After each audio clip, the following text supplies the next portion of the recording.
Okay, so today is 12 DPO, or 12 days past ovulation, and I did a pregnancy test, but it's negative.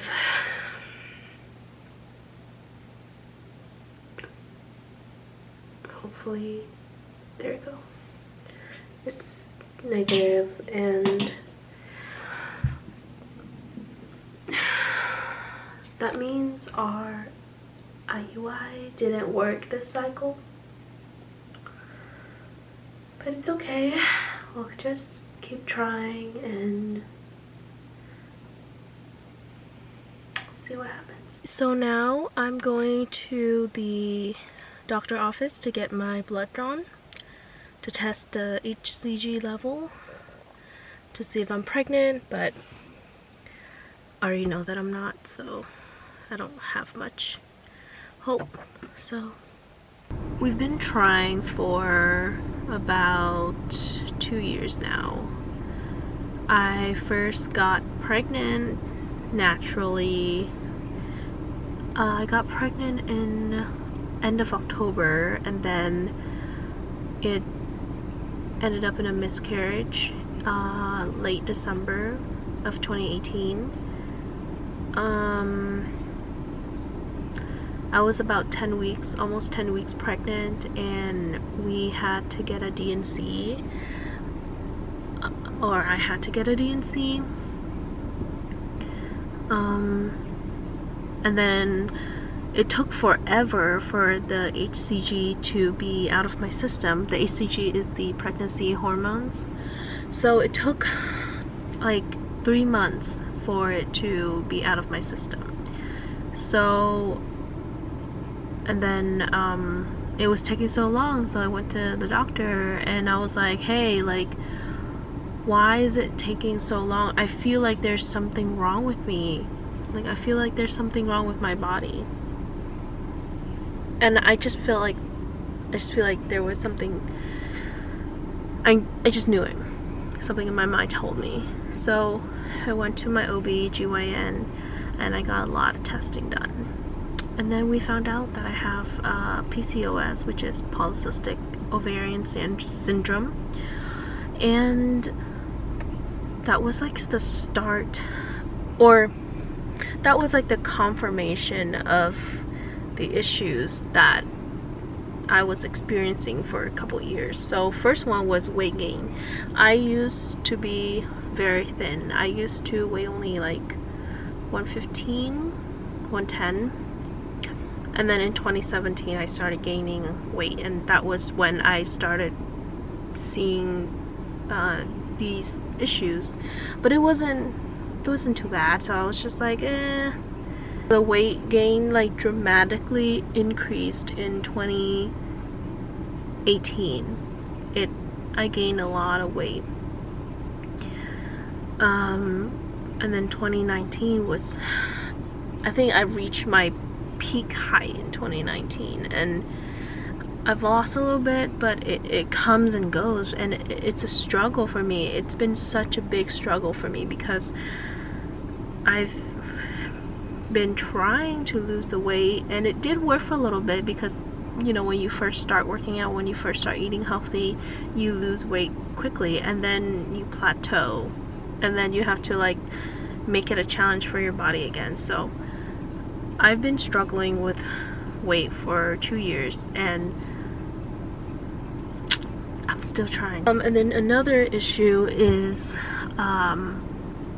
acne and oily skin.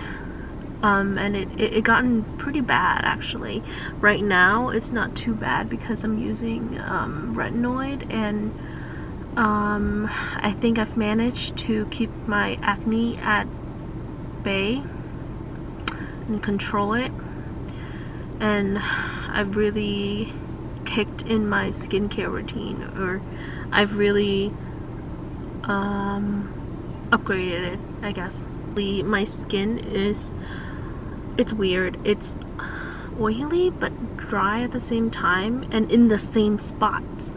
It's not a combination where it's just oily in the T-zone and dry everywhere else. It's oily and dry at the same time, and it's really weird. Going back to the fertility and the trying, we've been trying since April or May of last year again, because I miscarried in December of 2018, and then it took 3 months for the hormones to be completely out of my system, and where my body doesn't think that I'm pregnant anymore. And then April of 2019 was when I got the confirmation that I have PCOS. And then we've been trying since April, May of last year, although we did take a little break summer of 2019, and then we started again this year. So yeah, today is 12 DPO, and I just got my blood drawn to check for HCG. I've already taken a pregnancy test this morning, which I don't have much hope that it's positive, and yeah, we got the IUI done July 1st. Yeah, we got it done July 1st, cycle day 16. Today is July 13th, and it's cycle day 28, and I am 12 DPO today. And one other thing about PCOS is that I don't get my periods often. My cycle's very irregular, and I don't even get my periods. So because I don't ovulate, my ovaries have a lot of cysts and follicles, and I don't ovulate, which is the reason why I don't get my periods often. So that's why for my fertility I have to take letrozole. I did take Clomid 1 round, but I was getting all the bad side effects from it, and it didn't even help me ovulate. So I switched to letrozole, and I've been using it since, and I like it because I don't feel any side effects. It helps me ovulate, and yeah, it's great. It's just a matter of, fertilizing the egg and conceiving. So for those who are out there struggling with PCOS and with the weight gain, with the irregular cycles, and the anxiety and the depression of it all, I understand, because I've been through it, I'm going through it, and I know lots of people out there who also is going through it, and it's a very common thing, but not a lot of people talk about it, so it feels like you're alone when you are dealing with it, but trust me, you are not alone. And just because it's common doesn't invalidate the feelings and the pain that you are going through. It is still a very real issue, and it's a very unfortunate thing. You're allowed to feel sad, you're allowed to feel anxious and depressed and feeling like you're never gonna get pregnant, you're never gonna be a mom, and then you go on social media and then you see all these pregnancy announcements and children or kids that would be the same age as yours would have been, and I get it, because that's exactly how I feel. And sometimes I throw myself pity parties, and I just feel sad for myself for like a whole day and be in bed and not do anything. And that's okay. I've learned to accept that is okay, and everyone grieves differently, everyone mourns, deal with their mental health issues differently, and there's not a right or wrong way, and someone else can't tell you how to grieve about it. And it can take you a month, a year, 10 years. There's really no definite timeline, definite deadline to grieve, to feel sad about your loss, to feel sad about your infertility, your journey. So just hang in there and we'll go through it together. So I just got the test result for the blood work and it's a confirmed negative. Just like I expected. And honestly, I'm disappointed, sad, and I just don't know if we're gonna do IUI again next cycle, because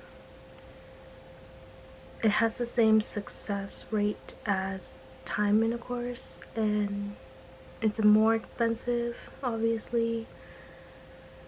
So I don't know. I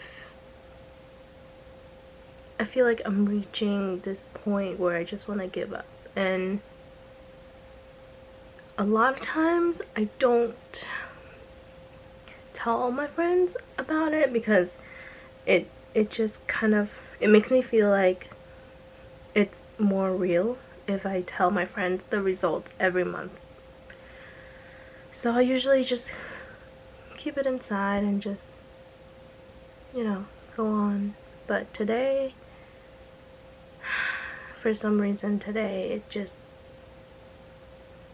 it's hitting me a lot harder than usual, and I've just been in a funk. And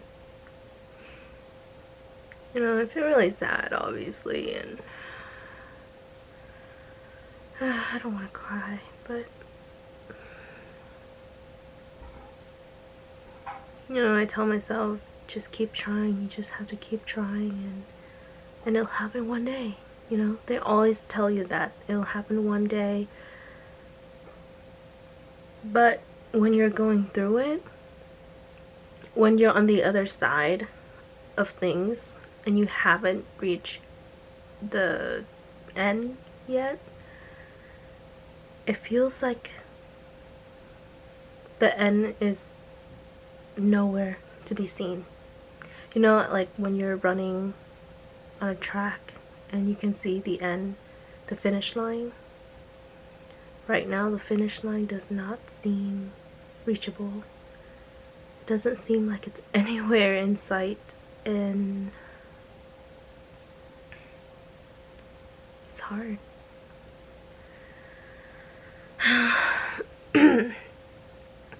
And today I've just been in bed and just kind of moped around and not really doing much. I feel like every cycle when I get the results, the result day, you know, I'm like this.